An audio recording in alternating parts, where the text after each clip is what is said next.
Now, beyond virtual reality, we are also focused on the hardware to make true augmented reality possible.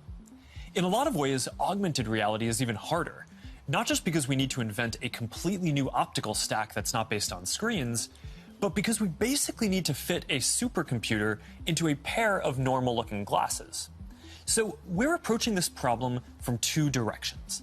First, how much technology can we pack into a pair of normal, great-looking glasses today? And second, how do we take the long-term tech stack to do everything and keep miniaturizing and improving it until it fits into a pair of normal, good-looking glasses?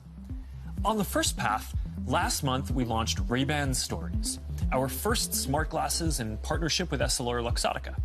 They're not full AR glasses yet, but they let you take pictures and videos, listen to music, and take phone calls while you're out looking at the world instead of down at your phone. And we built leading privacy features into the glasses, like the LED light whenever you're recording, which phones don't even have.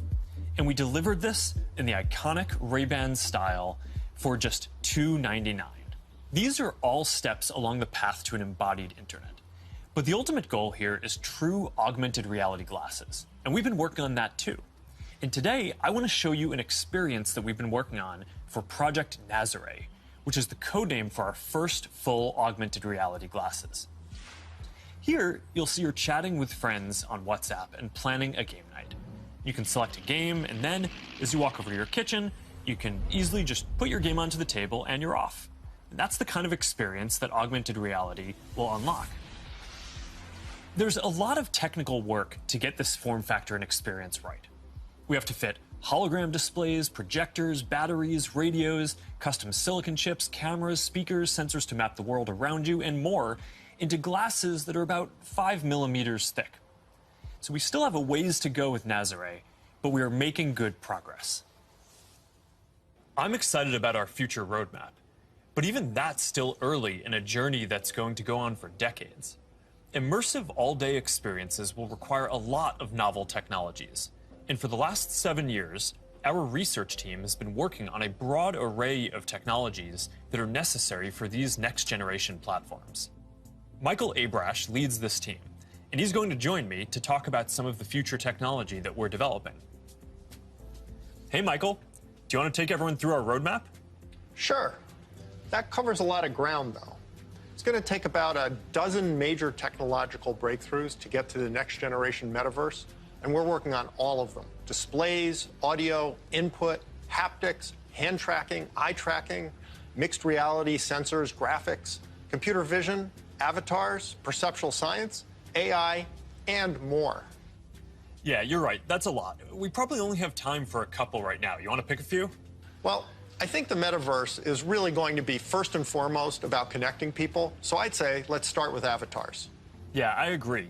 The goal here is to have both realistic and stylized avatars that create a deep feeling that we're present with people. Exactly, and we've shown codec avatars before.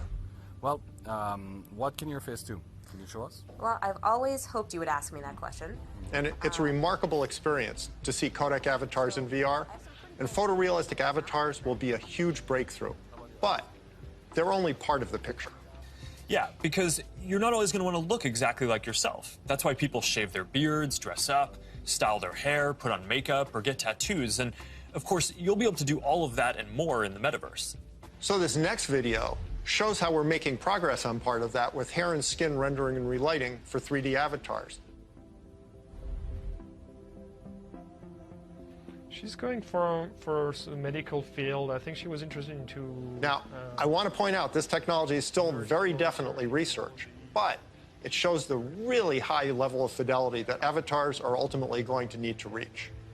Notice that you can see the individual pores on his skin. Now, clothing is another important way to express yourself. And whether you want to simulate your actual garments, say you're making a quick call with your grandmother, or maybe you just want to be wearing a stylish blue Oxford shirt like me, you're going to need the ability to simulate clothing. So here's an early look at hand-cloth interaction. And you can see how the movement of the cloth when the hand touches and stretches it is really remarkably accurate. Now, to use your avatar to teleport to a meeting or sit down for a chat in the metaverse, you'll also need realistic virtual spaces to be with people in. So let's look at that. Contrary to how this looks, this is actually not a video of the physical world. It's a 3D reconstruction of a mock apartment, which I guess just became clear when that bowl took off.